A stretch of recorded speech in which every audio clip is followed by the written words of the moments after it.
Tonight, we report on the flu outbreak at Columbia Basin Hospital and what a Moses Lake man is paying for setting a haystack on fire. What's going on in sports, Bob? A Big Bend basketball player receives accolades from the Northwest Athletic Association of Community Colleges. Stick around to find out who it is. Here's a look at our Weather Center forecast. A weak cold front continues slipping through the inland Northwest. In a bit, I will let you know how that will affect us here in the Columbia Basin. I'm Alan Troop. Stay tuned for all of this and much more on iFIBER 1 News. From the iFIBER 1 HD studio here in the heart of the Columbia Basin, this is iFIBER 1 News.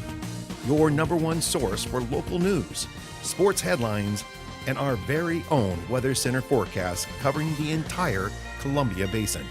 This is iFIBER 1 News, and it starts now.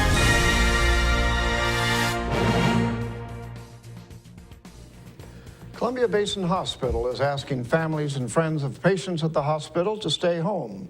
The hospital has patients with confirmed cases of influenza.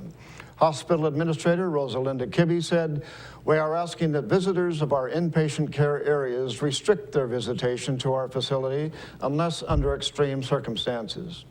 The hospital stated it is open and conducting business as usual, although they are requiring people coming to the hospital campus to wear masks to combat the influenza outbreak. Masks and hand sanitizer are available at the entrances. A man will serve 90 days in jail and pay $4,500 in restitution for starting a haystack fire near Moses Lake for fun last year.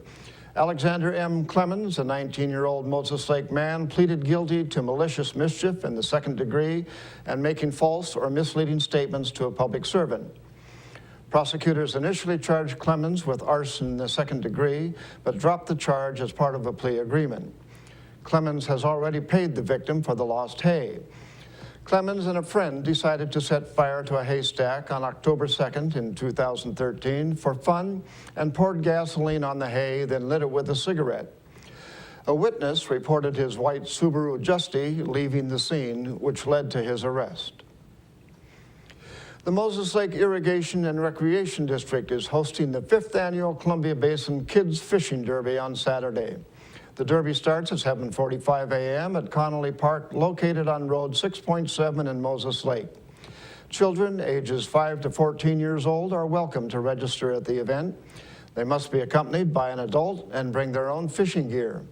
An official describes the Derby as a morning filled with trout fishing, free food, and opportunities to win prizes. For more information, contact the MLIRD office at 509-765-8716. H&R Block held a block party in support of the Wishing Star Foundation. Reporter Lexi Perry has the story.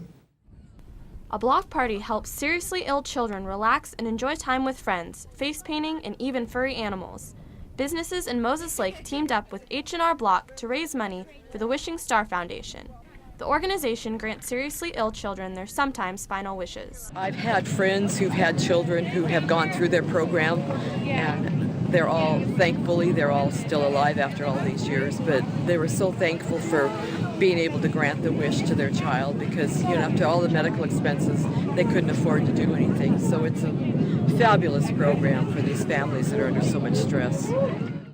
Studio Overstreets hosted game stations for children to play together, win prizes, and show off their art skills.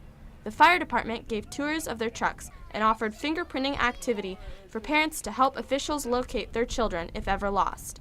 Harris says the H&R Block is already looking forward to planning another event next spring.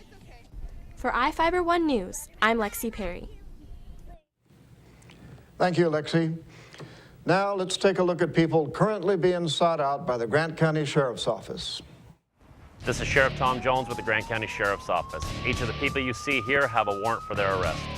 If you see any of these people, we ask you do not attempt to detain or apprehend them, but call us at 509-762-1160 or send us an email at crimetips@co.grant.wa.us.